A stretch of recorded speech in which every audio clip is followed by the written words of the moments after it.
प्रिय दर्शक बंधु नमस्कार। स्वागत अच्छे आपण मानक आमर ज्योतिषीय चैनल ट्रू विजन एस्ट्रोलॉजी। आज विषय हूँ शनिंकर मकर राशि रे चलन एवं सिंह राशि उपर तार प्रभाव। सिंह राशि आ शनि, सिंह राशि कार राशि सूर्यदेव राशि एवं शनि दुहे पिता पुत्र। सूर्यदेव पिता, शनिदेव हेले पुत्र। मुझे आज अत्यंत खुशी लगुच सिंह राशि विवेचना करने शनि चलन में अत्यधिक खुशी आ बहुत एक्साइटेड भी अच्छी। तो देखु वर्तमान यही वर्ष जनवरी 24, 2020 शनिदेव मकर राशि रे प्रवेश कले। धनु राशि छाड़ी मकर राशि रे प्रवेश कले। मकर राशि रे प्रवेश करबा पर किछि पथ किछि समय पाई से गोटे सीधा पथरे चलिले। तापरे एई वर्ष मे रे से कोन हेले ना बकरी हे गले। बकरी माने उल्टा जीवा, ग्रह माने उल्टा चलंती नाही। आमे पृथ्वी पृष्ठ जतले ताको पथ को अनुध्यान करू हमको लागे जे से किछि समय उल्टा चलुचंती। ए जो लागिबाटा हमको जो प्रतीत होउची उल्टा चलुचंती बोली ताको ही कहा जाय बकरी। या विषय बकरी ग्रह प्रति ग्रह बकरी होती। बकरी विषय रे हम परे आलोचना करिबा।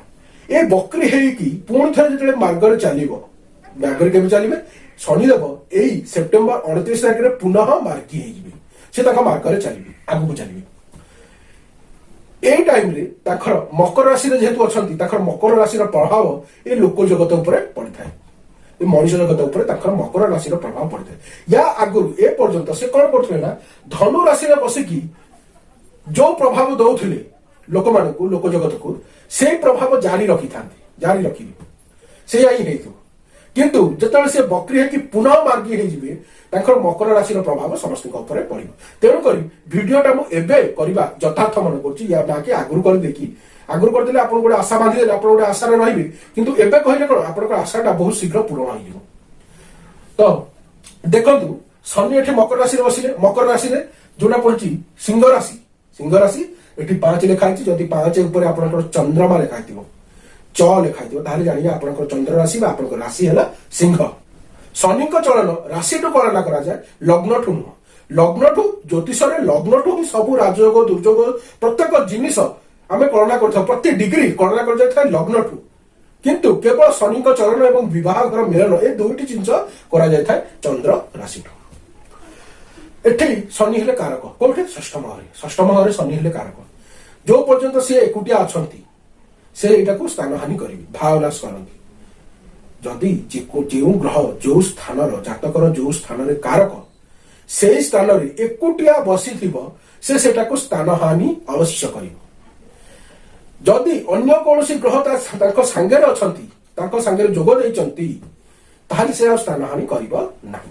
खूब शीघ्र ए सेप्टेम्बर लास्ट रे बृहस्पति देव जी अच्छा मूलतिकरण धनु राशि एठी से जोग देवे शनि की जोग देवे आसिक मकर राशि। ताहले कौन हम एठी आ शनिदेव ये जगह स्थान हानि करेंगे नहीं। आपण रोग ऋण शत्रुठू अवश्य जययुक्त हे निहाती। आपन लिखाई विधान लिखाई जे आपण यही 2.5 वर्ष आपण रोग ऋण शत्रुठू जययुक्त करेंगे। प्रभावटा एबे देखा कारण शनि विलंब धीरे चल जी शनि शनि चले माने धीरे धीरे चले सी हूँ शनि। प्रभाव भी बहुत धीरे धीरे आसो दीर्घकालिक आस से भल या धीरे धीरे करेंगे। जिते बड़े फल देवाटा बस शब्द को ढाड़ी देवे जहाँ खराब करुवे धीरे धीरे धीरे धीरे करुवे जना पड़ू न मोर कौ आड़े कौ पटे गोटे खराब होती टाइम आसे से खराब फल तक ढाड़ी देवे। शनिदेव अधिक ना कौन ग्रह दे पारि ना कौन ग्रह दे पारि खराब हो भल हो। तो एठी कौन रोग ऋण शत्रुटा आपको जययुक्त करदे क्या सिंह राशि व्यक्ति मानक एठू तृतीय दृष्टि पड़ा आपंकर आयु और मृत्यु स्थान जो पड़ुछि बृहस्पति मीन राशि। जेहेतु एटा बृहस्पति राशि आ बृहस्पति से गोटे समतार भाव रखती न्यूट्राल भाव रखती दृष्टि हम समतार दृष्टि। निज घर बस बहुत खुशी समतार दृष्टि जो पड़ो सी भी आप कल्याण कर भल कर आयुष्मान हे आप आयुष्मान हे आयुष्मती हे पुरुष होते आयुष्मान हे झी होते आयुष्मती हे आपंकर मृत्यु दूर को जीव। आपण को यही समय किसी गुप्त धन मिल पारे एटा गुप्त धन भी स्थान किसी गुप्त धन मिल पारे। ये जो 2.5 वर्ष ये जो 6 मास कटिगलानी आ जो 2 वर्ष है 2 वर्ष भितर हो पारे। तापर जिबा आपणकर सप्तम दृष्टि शनिकर सप्तम दृष्टि पड़ो आपणकर अपमान व्यवस्थान जोटे पड़ुछि चंद्रमांकर कर्कट राशि चंद्रमा शनिकर शत्रु ताको पड़ो शत्रु दृष्टि जेहेतु ताको शत्रु दृष्टि पड़ो एठी आपण किछिटा अपमान हेई पारंती जदि शनि एठी अन्य को राशि बसी था किंतु शनि एठी बसंती निज राशि से अत्यंत खुशी से आपण को अपमान आउ खर्च रु बचेबी जेहेतु ये पितांकर राशि शनिदेवंकर पितांकर राशि पुत्र जते शत्रु हो पितांकर केतले हानि करिया को से भागेरी हाँ तार थॉट प्रोसेस दिजन लेकर पिता और पुत्रर भावना चिंताधारा अलग हो पारे किंतु ना पिता केतले पुत्र खराब करिवो ना पुत्र केतले पितार खराब करिवो तेणु करी ताको सूर्यदेव ताको गोटे केंद्र घर ताको कुंभ राशि पड़ुछि केंद्र घर रे केंद्र घर देइछथि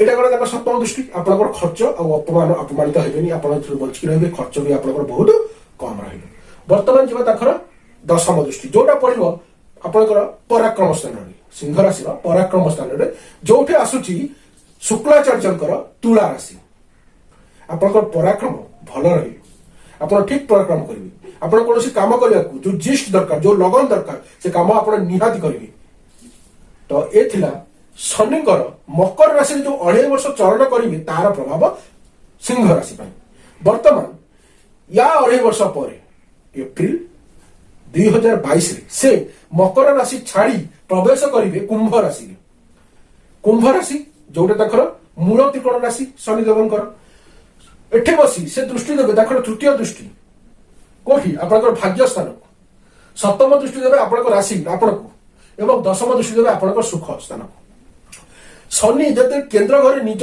निज राशि रे बसिले ताले जेतोले ग्रह ए केंद्र घर 1 2 3 4 ये जो चारटी घर एटा केंद्र घर जदि कोनोसी ग्रह निज राशि रे बसी थाए ताकू पंच महापुरुष जोगरु गोटे गोटे जोग दिया जायछि से ग्रह जेंति पांचटी ग्रह जे मंगल बुध बृहस्पति शुक्र एवं शनि ए पांचटी ग्रह को दिया पंच महापुरुष जोग राहु केतु एवं सूर्य चंद्र पंच महापुरुष जोग रे नांदी सूर्यदेव और चंद्रदेव इन पंच महापुरुष जोग दि जाए ना शनिकर पंच महापुरुष जोगर ना है षष्ठ महापुरुष जोग एठे बसी जेहेतु सी अत्यंत खुशी आपण प्रति दृष्टि जोटा आप भाग्य स्थान पड़ो आप भाग्य बहुत उज्जवल रही को देखिए आपण राशि की देखिए आपण मन में गोटे नूतन चिंताधारा पशिब गोटे नूतन चिंताधारा आपण मन में उदय हम एवं आपणकर दशम दृष्टि आप सुख स्थान को देखिए कौन हम आपको भूमि भवन बाहर सुख अवश्य मिल चिंता करते आप सब लोग आप घर ना घर करेंगे भूमि ना भूमि किणवे बाहन ना आप बहुत दिन है इच्छा कर मोर ये बाहन दरकार आप अवश्य किणवे मोर ग्यारंटी वर्तमान एठे बसिकी से गोटे गोटे प्रकार सप्तम जो शनिकर जो सप्तम है दाम्पत्य स्थान तो शनि एठे बसिले कौन करती ना आपन लाइफ पार्टनर पुरुष होते स्त्री स्त्री होते पुरुष आपन लाइफ पार्टनर मन में गोटे एमती जिन पुरेबे जे आमे आम माता पिता आम जहाँ सांगे रहुच आपन माता पिता भाई भौणी जो घरे रहुच जो कुटुंब रहुच छाड़ी अलग रखिए एमती मन में पशे पशे शनि टेस्ट करती शनि जेहेतु से कर्म देवता कर्मफल देवता से शनि बहुत एटा परीक्षा नियंती एठी बसिकी जदि एमती आप लाइफ पार्टनर आपको मन कहूँ जे एमती करने को आप बुझातु जे मो माता आ मो पिता मो भाई भौणी एमाने होचंती मो भाग्य मो सुख मो साहस मो लाभ मुझे छाड़ी रही पारिबिनी या सांगे रहिले मोर भल हम आम दुईकर भल हम या सांगे रही या जदि अलग रहा ताले आमर खराब हो कारण पिता हूँ आप भाग्य माता हूँ आप सुख एवं छोट भाई आप पराक्रम आप साहस बड़ भाई हूँ आप लाभ या जब दूरे जी आप सब दूरे धीरे धीरे शनि आप सब छड़े ने यहाँ मुझे जानी कहूँ भावतु टी तो जो शनि कुंभ राशि जी आपको यहाँ माइंड में सब रखा पड़ो आप पार्टनर को हिस्सा कथार न जाई आप बुझातु जे या सांगे रहिले आमर उन्नति हम या दूरे गले धीरे धीरे आम अवनति आड़ को गति करवा एठी 2.5 वर्ष संचरण पर से पशिजे कुंभ राशि छाड़ी पशिजे मीन राशि अष्टम स्थान को मीन राशि बृहस्पति राशि बृहस्पति सहित गोटे न्यूट्राल भाव रखी था तेणुक से गोटे न्यूट्राल एठी होचंती शनिदेव कारक अष्टम शनिदेव होचंती कारक जदि एकुटिया थे भावनाश करेंगे କିନ୍ତୁ ଯୋଉ ଟାଇମରେ ତାଙ୍କ ସହିତ ଅନ୍ୟ ଗ୍ରହ ମାନେ ଆସି ଯୋଗ ଦେବେ ସେ ଭାବନାଶ କରିବେ ନାହିଁ। ତ ସେତେ ଖରାପ ମୁଁ ଆପଣଙ୍କର ଅଷ୍ଟମ ଢୟା ହବ କିନ୍ତୁ ସେତେ ଖରାପ ଆପଣଙ୍କୁ କରିବେ ନାହିଁ। କାହିଁକି ନା ଏଟା ହଉଛି ତାଙ୍କର ଗୋଟେ ନ୍ୟୁଟ୍ରାଲ ରାଶି, ବୃହସ୍ପତିଙ୍କ ଗୁରୁଦେବଙ୍କ ରାଶି, ଯାହା ପ୍ରତି କୌଣସି ଗ୍ରହ ଇଭେନ ରାହୁ ଓ କେତୁ ବି ତାକୁ ଶତ୍ରୁ ବୋଲି ମନେ କରନ୍ତି ନାହିଁ, ବିଚାର କରନ୍ତି ନାହିଁ। ତାପରେ ଏଠି ବସି ତାଙ୍କର ଦୃଷ୍ଟି ପଡିବ, ତୃତୀୟ ଦୃଷ୍ଟି ଆପଣଙ୍କ କର୍ମସ୍ଥାନକୁ, ଯୋଉଠି ପଡିଛି ବୃଷ ରାଶି, ଯିଏ ହଉଛି ଶୁକ୍ରାଚାର୍ଯ୍ୟଙ୍କର ରାଶି। ଶୁକ୍ରାଚାର୍ଯ୍ୟ ଯିଏ ହଉଛନ୍ତି ଶନିଙ୍କର ଅତି ମିତ୍ର, ସେ ତାଙ୍କ ଘର କାହିଁ ଖରାପ କରିବେ? ତେଣୁକରି ଆପଣଙ୍କ କର୍ମ ବି ବହୁତ ବଢିଆ ରହିବ, କର୍ମ ବି ବହୁତ ଭଲ ରହିବ। ତାପରେ ବିଳମ୍ବ ହେଇପାରେ, ଶନିଙ୍କ ଦୃଷ୍ଟି ବିଳମ୍ବ କରାଏ କିନ୍ତୁ କର୍ମ ହବ, ବହୁତ ଭଲ ହବ। ତାପରେ ତାଙ୍କର ସପ୍ତମ ଦୃଷ୍ଟି, ଏଠି ବସି ତାଙ୍କର ସପ୍ତମ ଦୃଷ୍ଟି ପଡିବ ଆପଣଙ୍କ ଧନସ୍ଥାନକୁ, ଯୋଉଠି ପଡୁଛି ବୁଦ୍ଧ ଦେବଙ୍କର କନ୍ୟା ରାଶି। ବୁଦ୍ଧ ଦେବ ଶନିଦେବଙ୍କର ଅତି ମିତ୍ର, ବୁଦ୍ଧ ଦେବଙ୍କ ଘରକୁ ସେ ଖରାପ କରିବେ କାହିଁକି? ନିହାତି ଭଲ କରିବେ, ତେଣୁ ଆପଣ ଧନ ଧାନ୍ୟରେ ବି ପୂର୍ଣ୍ଣ ହେବେ। ତାପରେ ଯୋଉ ତାଙ୍କ ଦଶମ ଦୃଷ୍ଟି ପଡିବ ସପ୍ତମ, ଅଷ୍ଟମ, ନବମ, ଦଶମ ଆପଣଙ୍କର ଜ୍ଞାନ ଏବଂ ସନ୍ତାନ ସ୍ଥାନକୁ। ଜ୍ଞାନ ଏବଂ ସନ୍ତାନରେ ବିଳମ୍ବ ଆସିପାରେ, ବିଶେଷ କରି ସନ୍ତାନରେ ବିଳମ୍ବ ଆସିପାରେ କିନ୍ତୁ ହବ। ଆଉ ଯେହେତୁ ଗୋଟେ ଶନିଙ୍କ ଦୃଷ୍ଟି ପଡୁଛି, ମୋ କଥାକୁ କେହି ମାଇଣ୍ଡ କରିବେନି, କେହି ଇଏ କରିବେନି, କିନ୍ତୁ ଏଟା ସତ କଥା। ପୁରାଣରେ ଲେଖା ହେଇଛି, ବେଦ ମାନଙ୍କରେ ଆମର ଲେଖା ହେଇଛି, ଶାସ୍ତ୍ର ମାନଙ୍କରେ, ଜ୍ୟୋତିଷ ଶାସ୍ତ୍ରର ବହି ମାନଙ୍କରେ ଲେଖା ହେଇଛି, ଶନି ଯଦି ଏଇ ଘରକୁ ଦୃଷ୍ଟି ଦିଅନ୍ତି, ସନ୍ତାନ ଘରକୁ, ପ୍ରଥମ ସନ୍ତାନ ଗୋଟେ ଝିଅ ହବ। ତେଣୁକରି ଝିଅ ହଉ କିମ୍ବା ପୁଅ ହଉ, ଆଜିର ଦୁନିଆରେ ଯିଏ ବି ଆସିଲା ସିଏ ଆପଣଙ୍କର ଉନ୍ନତି ହିଁ କରେ, ଆପଣଙ୍କ ସନ୍ତାନ ଆସିବେ, ଆପଣ ତା ଭିତରେ ମତ ପାର୍ଥକ୍ୟ କରନ୍ତୁ ନାହିଁ। ତ ଏଇ ଥିଲା ସିଂହ ରାଶିଙ୍କ ପାଇଁ ମକର, କୁମ୍ଭ ଏବଂ ମୀନ ରାଶିରେ ଶନିଙ୍କର ଚଳନ। ଆଶା କରୁଛି ଏ ଭିଡିଓଟି ଆପଣଙ୍କୁ ପସନ୍ଦ ଆସିବ, ଆପଣଙ୍କୁ ୟୁଜଫୁଲ ଲାଗିଥିବ, ଆପଣ କିଛି ଜାଣିପାରିଥିବେ। ଶନି ଦୁଃଖ ଦିଅନ୍ତି, ଦୁଃଖର କାରକ ସିଏ। ଶନେ ଚାଲନ୍ତି, ଧୀରେ ଧୀରେ ଚାଲନ୍ତି, ଯାହା କରନ୍ତି ଭଲ କରୁଥିବେ, ଧୀରେ ଧୀରେ କରୁଥିବେ।